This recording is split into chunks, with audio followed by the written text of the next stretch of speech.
वो तो एमपी रहने के लायक ही नहीं है। उसे तुरंत जो है उसकी जो सदस्यता जो रद्द करनी चाहिए। जो किसान आंदोलन के दौरान कंगना रनौत ने जो बयान दिया था कि दिहाड़ी मजदूर हैं जो किसान आंदोलन में प्रदर्शन कर रही हैं, तो उस वक्त जो कुलविंदर कौर की माता थी वो भी किसान आंदोलन में शामिल थी।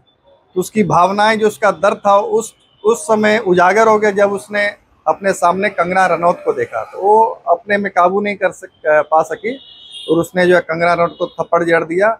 और उसके बाद जो कंगना रनौत ने प्रतिक्रिया दी है कि पंजाब में आतंकवाद, उग्रवाद बढ़ रहा है, ये भाजपा को अपनी स्थिति स्पष्ट करनी चाहिए कि उसने जो बयान दिया है कंगना रनौत ने, वो सही दिया या गलत। एक थप्पड़ मारने से क्या आतंकवाद दिख रहा है या उग्रवाद दिख रहा है? ये तुरंत जो है भारतीय जनता पार्टी को जो है अपनी स्थिति स्पष्ट करनी चाहिए कि वो कंगना रनौत के बयान के साथ में खड़े हैं कि नहीं खड़े हैं।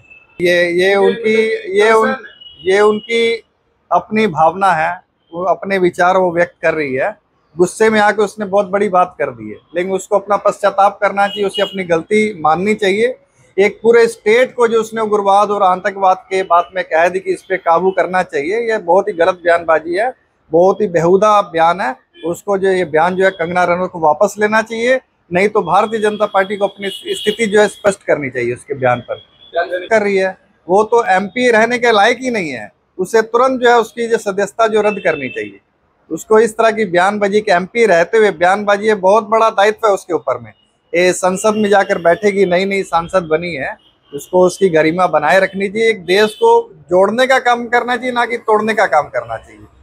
ये तो देश की सबसे बड़ी संसद है, वहां पर जाकर बैठेगी, उसको तो ये सब चीजों का ध्यान रखना होगा ना। 3 साल पहले भी ठीक इसी तरह कंगना रनौत और दिलजीत दोसांझ का ट्विटर पर एक तरह से वॉर हो गया था। तो दिलजीत दोसांझ ने उसी समय उन्हें कहा था, रिप्लाई दिया था कि आपके जो लक्षण है वो पॉलिटिक्स में जाने वाले हैं। आप किस तरह देखते हैं? और वो अभी पॉलिटिक्स में है 3 साल बाद।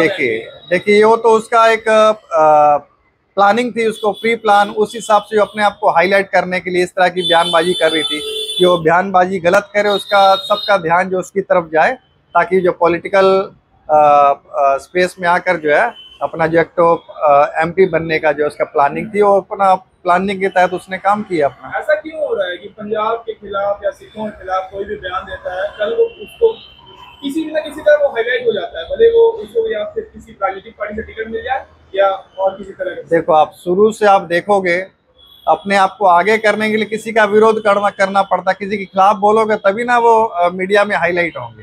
तो इस तरह के भड़काऊ बयानबाजी जो अपने आप को आगे करने के लिए इस तरह के बयानबाजी की जाती है।